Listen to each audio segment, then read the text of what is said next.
Masih bersama saya Budiman Tanrujo di satu meja The Forum. Bung Rifki, Ketua Komisi 2 DPR. Setelah putusan MK disampaikan dan ada istilah rekayasa konstitusional, apa yang mau dikerjakan oleh Komisi 2 DPR? Secara resmi dan secara formal tentu belum ada pernyataan yang bisa saya atasnamakan Komisi 2, Mas Budiman, karena kami masih reses. Karena demikian tentu putusan Mahkamah Konstitusi nomor 62 tahun 2024 ini menjadi diskursus hangat lah di antara teman-teman pimpinan dan anggota Komisi 2 DPR RI.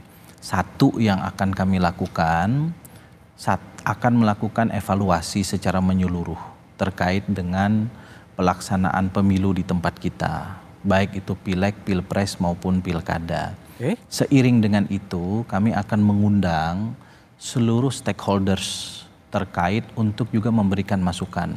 Apakah itu civil society, political society dalam pengertian kawan-kawan yang di luar parlemen, termasuk partai buruh dan lain-lain.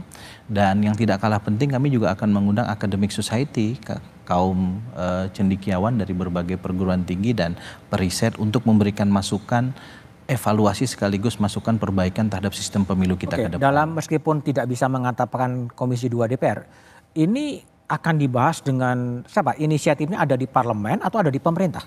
Kalau Komisi 2 DPR sejak November lalu begitu kami ditetapkan sebagai pimpinan, surat pertama yang saya tanda tangani ke pimpinan DPR adalah usulan program legislasi Komisi 2 DPR RI 2024-2029. Artinya menggunakan hak inisiatif? Salah satunya dalam tahun 2025 ini kami mengusulkan paket rancangan undang-undang politik atau omnibus law politik. Omnibus law politik? Iya. Itu mencakup apa aja sih omnibus law? Satu, bab terkait dengan partai politik.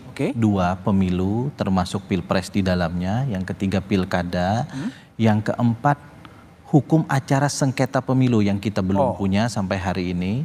Agar kemudian sengketa di Bawaslu, MK, PT UN, kadang-kadang ke peradilan umum, perdata itu tidak tumpang tindih.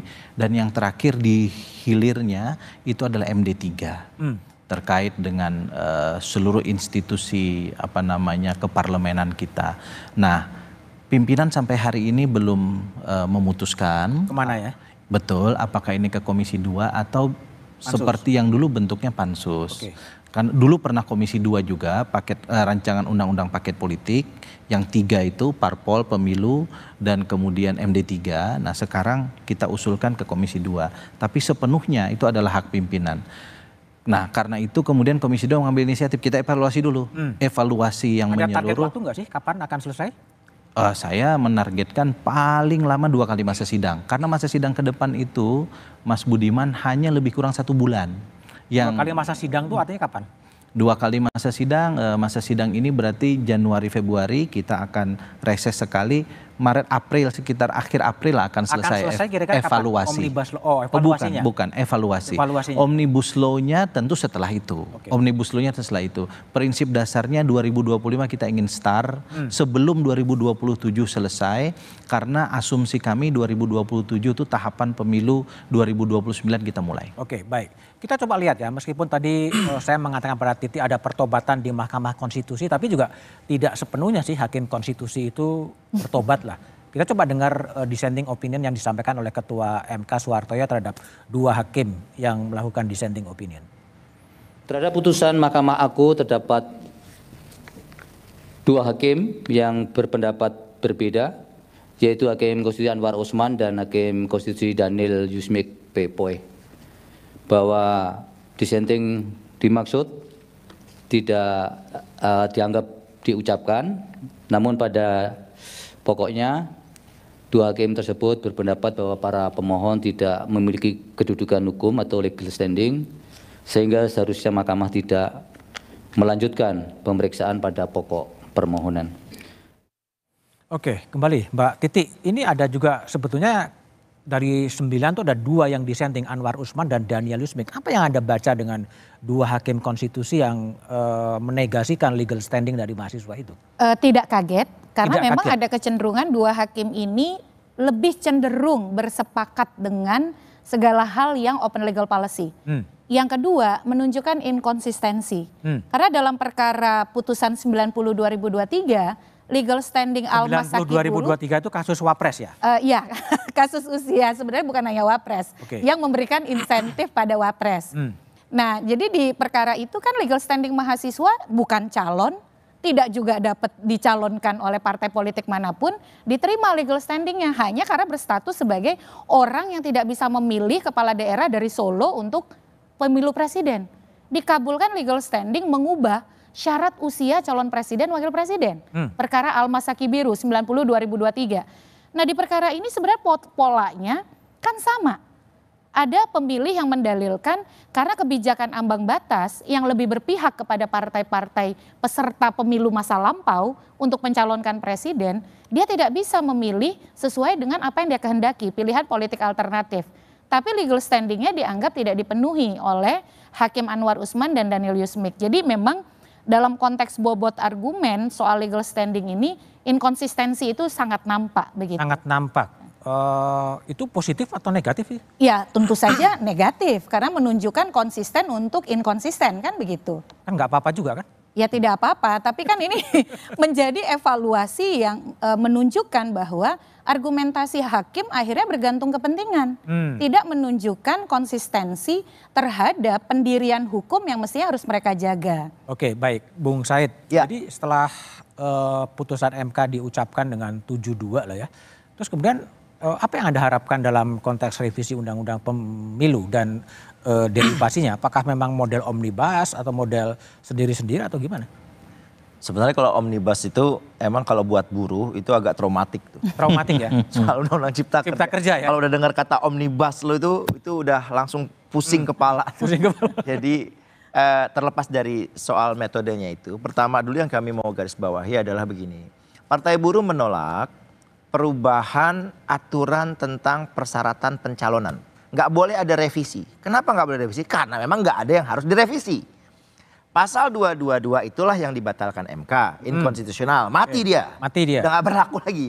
Maka karena itu juga nggak ada dampak kepada aturan lain, nggak berdampak kepada di aturan lain, nggak memerlukan juga satu penjelasan. Ya, maka syarat pencalonan presiden di pasal 22 itu kaitannya dengan pengusulan oleh partai, itu nggak boleh direvisi. Sekali dibuka di DPR, liar dia nanti itu. Liar, maka muncul idenya bagaimana ya, supaya tetap spiritnya itu spirit membatasi.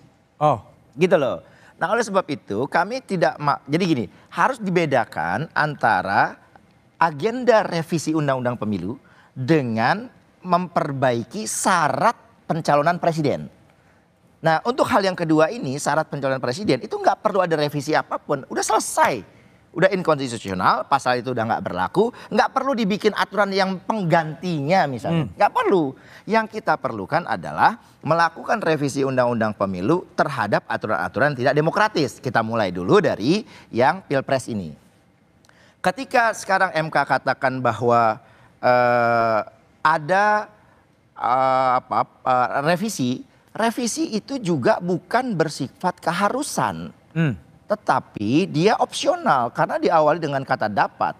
Misalnya terkait dengan persyaratan calon presiden itu, dia sebutkan kata MK agar pembentuk undang-undang dapat, nah itu kan bunyinya begitu, jadi fakultatif tidak imperatif, dapat ya dalam revisi itu untuk mengatur agar tidak jumlah calon presiden tidak terlalu banyak. Jadi yang dibayangkan itu soal banyaknya, tapi tidak diwajibkan mengubahnya kalau mau, kira-kira gitulah. MK mau bilang kalau lo mau ubah ya ubah aja, tapi ini gua kasih rambunya ya. MK kasih rambunya yang 5 kan itu. Itu relatif juga, tidak terlalu banyak tuh seperti apa. Nah makanya kita sandingkan, kan kemarin ada beberapa komparasi. Beberapa negara yang misalnya menganut sistem presidensil, punya kemiripan dengan Indonesia, terutama di Amerika Latin, itu kan jumlahnya bisa sampai belasan. Kita nggak mengatakan kita harus begitu. Tapi mereka yang jumlah penduduk cuma 50 juta, bahkan hanya ada yang 3 jutaan, capresnya itu sampai 11. Dan itu nggak aneh kok di negara-negara itu. Dan nggak apa-apa juga kan? Nggak apa-apa juga. Kalau kemudian muncul, oh kalau kita nggak buat aturannya, maka nanti calon presiden akan banyak. Omong kosong. Itu asumtif aja. Kenapa? Coba lihat waktu presidensial threshold masih diberlakukan di 2004 itu, walaupun undang-undangnya mengatakan 15%, tapi kan ada aturan peralihan itu yang mengatakan 3%.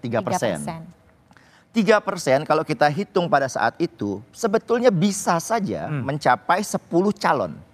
Tapi berapa calon yang muncul? 5. Artinya spirit koalisi itu sudah muncul, memang sudah sejak lama. Koalisi itu dari budaya, dari pemilu ke pemilu selalu ada koalisi.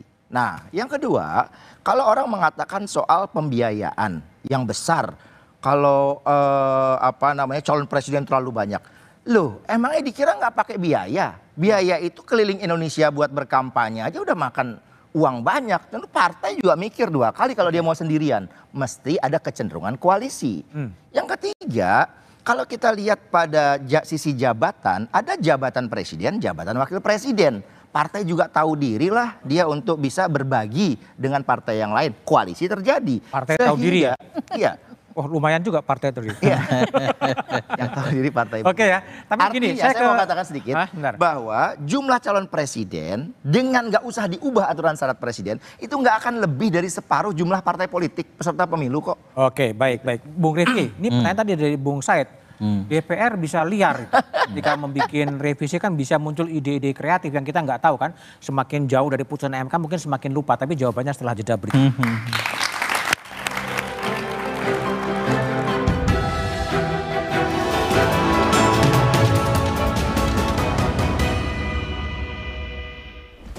Mahkamah Konstitusi menghapus ambang batas untuk pencalonan presiden